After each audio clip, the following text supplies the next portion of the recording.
Hey everybody, welcome back to Video Game Esoteric and Entertaining Series Emulation Night School, where I show you how to set up some of the most popular emulators for the most popular consoles, getting you playing these retro games on your computer at home in the comfort of your couch. And we've already done, or we will be showing soon, a Flycast Dreamcast emulation video, but this is going to be Redream today, because it is a great Dreamcast emulator that has some extra features compared to Flycast, and is missing some features compared to Flycast as well, so honestly, keeping both of these emulators around is a good idea. Before we get too far involved though, do me a huge favor, go down below, hit like and subscribe, and ring that notification bell. Definitely helps us out. If you feel so inclined to support the channel, we got a Patreon link down below as well.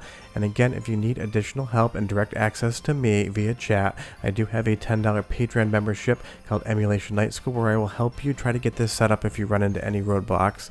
But honestly, if you pay attention to this tutorial, you probably shouldn't need that. Now, as far as getting Redream, you can pop over to their website. I will leave a link in the description below, and they're going to have a lot of useful information here, as well as the download links. Redream is a little bit of a new emulator compared to the other emulators on the market, and it does an excellent job for what it is intended to do, but do be aware that Naomi emulation has not been added to Redream. This is Dreamcast only, and as far as the compatibility is concerned, it is extremely good.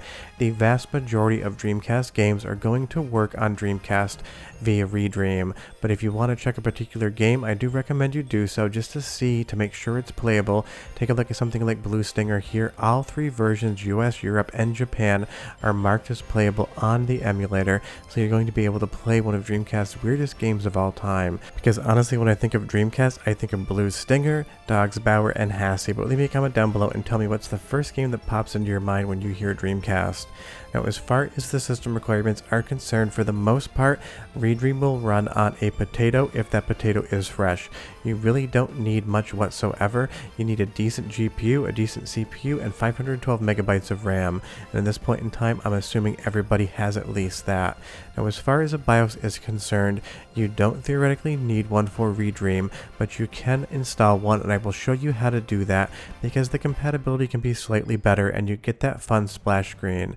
Now, there are a few options on the premium version of Redream. I am showing you how to actually install the free version, but if you want that high rendering internal resolution as well as multiple save slots, you're going to have to give them, I think, like $5 or so. But you'll see here under stable releases, it's 4 years old. You want to download the development release from 25 days ago as of the recording of this video. For the most part on emulators, the stable release is never the one you want. You'll end up with a zip file, and wherever you unzip this is where Redream can live. You can move the folder wherever you want. It doesn't install, it just unpacks. So put this wherever you would like, and you will be totally fine. And when you open up that folder, you're going to see one file, redream.exe. I want you to go ahead and run that, and you'll have the Redream window pop up on your screen. We want to run it once, so we have a couple additional folders to work with in the future. So you'll see here, this is the Redream UI. It is nice and effective, maybe a little bit prettier than something like Flycast, but honestly both get the job done. And you're going to have 5 different menus up here: games, library, saves, input, and options. You can run this in windowed mode, you can run it in full screen mode. I pop it up all the way to 1600 by 900 by default when I'm dealing with it. It just helps me a little bit on the making of the video. As far as the render mode and the game aspect ratio and frame skip, these are pretty much good to go, but if you have a very powerful system, you can turn frame skip off, but auto, if it doesn't need it, won't be using it. You've got some audio volume options as well as region. You can switch from USA, Europe, Japan, or otherwise, and you can change the different system languages as well as the cable in use. By default, it's VGA, and that's the one I recommend you leave it on for the most part. Now, if you pop up to input and select port A, you'll have all of the different plugged-in controller options, and you'll see here on input device, it says X input controller 1. That is an Xbox controller. Anything you have hooked up to your PC will show up here, and I recommend an Xbox One X or an Xbox Series X controller as well. They just seem to work perfectly fine. You also have options for analog dead zone. I find 12% to be the most effective here, but every once in a while in a game you might want to adjust that up or down if you feel like the analog sensitivity is too sensitive or not sensitive enough. Otherwise, all of the bindings are going to be good to go, and if you want to change them, you can in that menu. So now you'll see here we have that Redream folder, and we are going to go ahead and just make a new folder where Redream lives. I'm going to call it Games. This isn't how it needs to be done, this is how I do it, and I find it to be the most effective, so you can keep all your files in one place. Underneath that Games folder, inside of it, I'm going to go ahead and add Sega Rally 2, and you'll see here I added the GDI version. You can use CHDs with Redream, or you can use GDIs or CDIs, but honestly CDI is compressed or items have been removed, so it could fit onto a CDR and be burnt to play on Dreamcast back in the day. That means it's going to suffer some cuts here or there, so definitely use GDI or CHD. Either one's going to be perfectly fine. You can kind of pick and choose what you want, but I would definitely avoid CDI unless it's the only format you can find, and honestly you should be able to find GDI relatively easily. Now to get the games in Redream, we have to go ahead and set a game library. If you have no games, you're going to see this option right here, and you're going to click Add Directory. Wherever you put Redream, the folder is where I want you to navigate to. For me, it'll look different for you, whether it's on your desktop or in your downloads, anything like that. Just be aware that Redream will give you a folder collection based upon capitalization. So if you're looking for Redream in the actual hierarchy of the alphabet and you come down here into capitalization, you're not going to see Redream. If I go down to lowercase, there is my Redream folder. I wish they kind of just didn't do it this way and let it be alphanumeric without capitalization, but if you can't find it, that's where it is. You'll see here that games folder we created is right in there. We'll double click that, and then you could either add the Sega Rally folder, which would be the wrong thing to do, or you can add the games folder, which would be right. Double click that, and it's automatically going to browse those folders and add whatever games you have in there, and we'll show you how to add more games in the future as well. But that is how you get your games loaded up. Now if we double click on that, it is going to launch us directly into the game, and you're going to see we got no Dreamcast BIOS logo, we got no splash screen or anything like that, and that is because this is actually emulating and replacing the Dreamcast BIOS with a copyright conflict free version of the game. If you hit escape, you're going to get all of the options for the game, and you're going to have save states as well. So you can go ahead and click into here in save states, and you can save up to 1 on the free version. I'll go ahead and save that now, and I will navigate to a new option in the menu. We'll go into options just because that seems fun. I just said the word. And then from here, if you want to reload your save state, go ahead and hit escape. You can go down and navigate to save states again, and you will see that save state reloaded into it. Click load, and you'll be right back to where you were.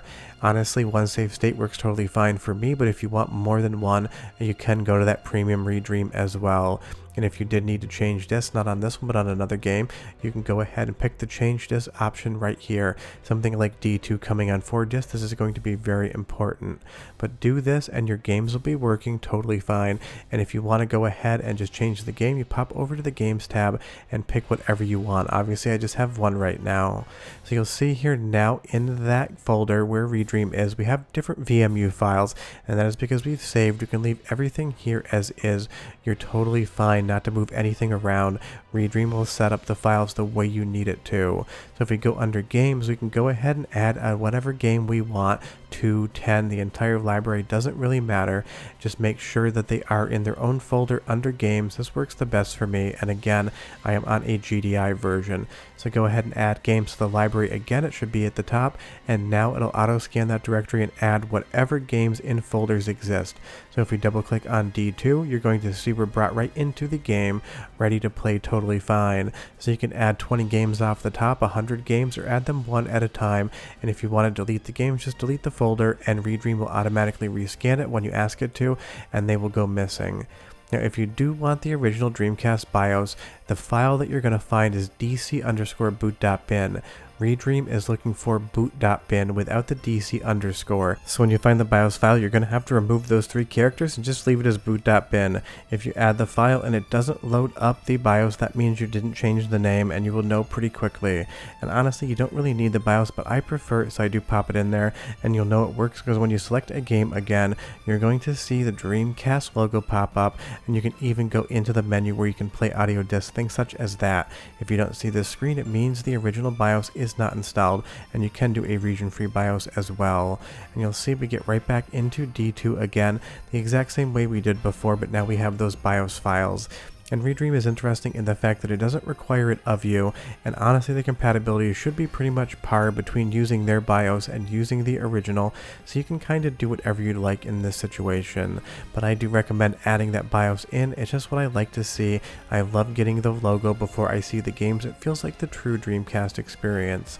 So that is basically how you get something like this set up, and you'll see here under options you can kind of play around and do whatever you want. Again, you can change the resolution on the fly, you can put the frame counter on to see how many frames you're getting. So if you are kind of upping the resolution, you can make sure you're getting 60 frames per second if that's what the game was supposed to actually do. You'll see here in my instance a pure 60, but I've got the horsepower to pull that off.